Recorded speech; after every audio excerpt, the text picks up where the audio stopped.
ओ God. Channel में आपका बहुत बहुत स्वागत। आज का हमारा जो हम जानकारी दे रहे हैं ये है आत्मज्ञान।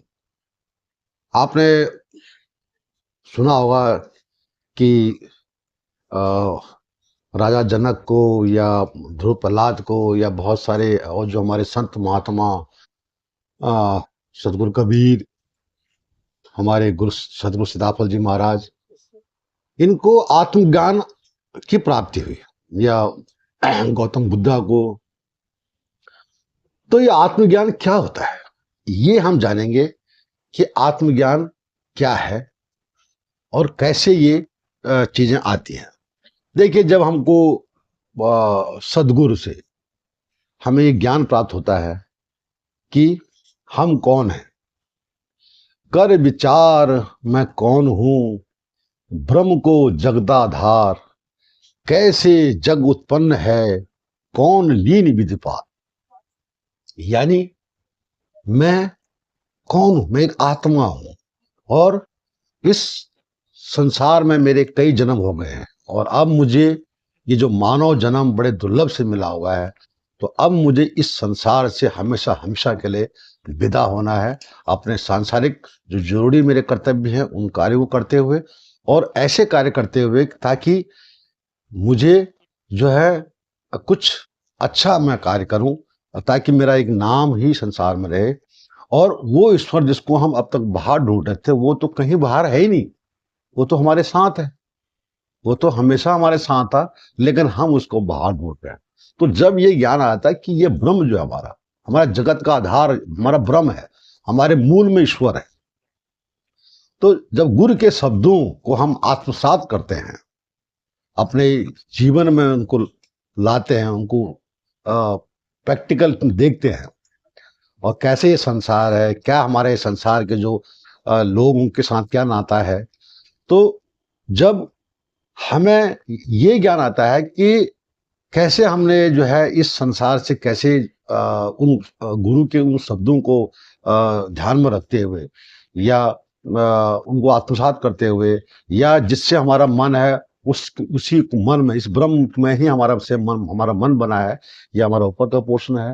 ब्रह्मांड जो है, ऊपर जो ब्रह्मांड दिख रहा है, साक्षात ईश्वर ने हमारा ये बना रखा है और हम, ये हमारा पिंड है, पिंड के अंदर हमारी आत्मा है।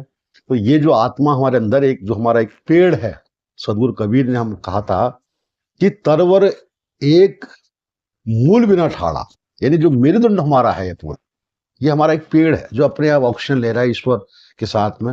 ये जो हमारी आत्मा है, ये आत्मा की अंतरात्मा है ईश्वर। और गुरु से जब हमें ज्ञान प्राप्त करते हैं कि हमने अपने सांसारिक कार्य को करते हुए, तो ईश्वर ने हमें सब कुछ दे रखा है, हमें कहीं जाने की जरूरत नहीं, हमें ईश्वर ने मन दे रखा है संसार, क्योंकि संसार चलता रहे ईश्वर का विधान है।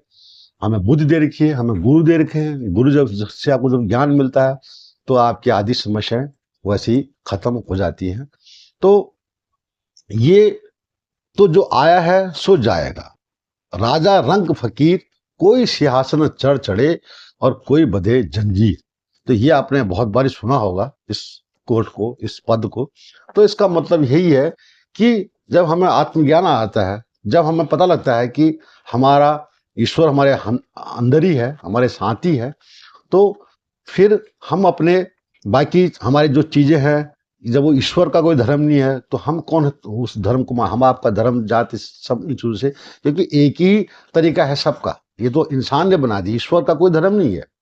ईश्वर सत्य है, यही धर्म है। हम सत्य काम करें, अच्छे काम करें, यही जो है सत्य है। इसमें कोई जाति धर्म छुआछूत भेदभाव सब चीजों का ज्ञान जो संसार में चलता है, हम रंग भेद छुआछूत ये सब चीजें, धर्म जात, ये सब चीजें खत्म हो जाती है। इनसे ऊपर उठ के फिर हम सोचना शुरू कर देते हैं। तो ये हमारा, और जो कहा है कि जो जिसका जन्म हुआ है, जो उगे सो अस्त में, जो फूले सो कमलाए, जो चिन्हे सो ढह पड़े, जो जन्मे सो मर जाए। तो कोई भी, चाहे वो चाहे वो पुरुषोत्तम राम रहे हो, कृष्ण जी रहे हो, शिव जी रहे हो, संसार में आए, मनुष्य शरीर में आए, अच्छे काम करे उन्होंने, तो वो इंसान से ही भगवान बने। लेकिन ईश्वर सबका एक है, सबका एक ही रहेगा। और वो जैसे हम जो है, हमारा ये शरीर है, हम अपने इस शरीर में है, हमें मानव शरीर मिल रहा है, ये शरीर हमारा यही छूटना है, जाएंगे सिर्फ हम यहाँ से। तो हमेशा हमेशा के लिए अमर होने के लिए मोक्ष की कामना करते हो ईश्वर को हम बार बार, जो ईश्वर हमारे यहाँ पर, जो हमारे चेतन द्वार है, ये हमारे यहाँ पर ईश्वर की आहट सुनाई पड़ती है आपको। अगर आप ध्यान में लगाओगे तो यहाँ पर जो है आपको टिक टिक की आवाज आती है। तो वो ईश्वर को ध्यान में रखते हुए, गुरु की बातों को आत्मसात करते हुए, हमने इस संसार को धीरे धीरे, संसार की चीजों से अपना नाता जो है, क्योंकि हम एक्चुअली ईश्वर के साथी थे हमेशा, लेकिन हम एक अज्ञान बस, भूल बस इस संसार में आके अब ये 84 जो योनियां जो कही गई है मोटी मोटी, तो इनमें हम विचरण कर रहे हैं। तो ये मनुष्य जीवन इतना अच्छा मिला है, या इसको अच्छा कहें या कष्टदायक कहें, तो बाकी जीवन कैसा होगा।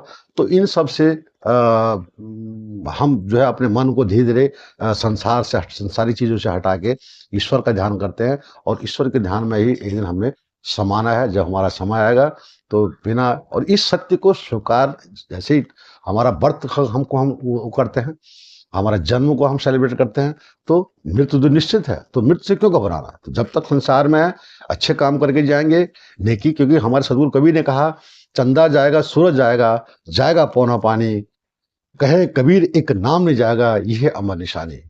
तो ये हमारा होता है आत्म ज्ञान। ये ज्ञान जब हमें आ जाता है तो फिर हमारी बाकी चीजें, बहुत सारी चीजें, आपके बहुत सारे दुख, ये सब चीजें, इनको झेलते हुए, इन सब कुछ चीज को स्वीकार करते हो, तो फिर हम अपने जीवन में जो चारों चीजें हैं,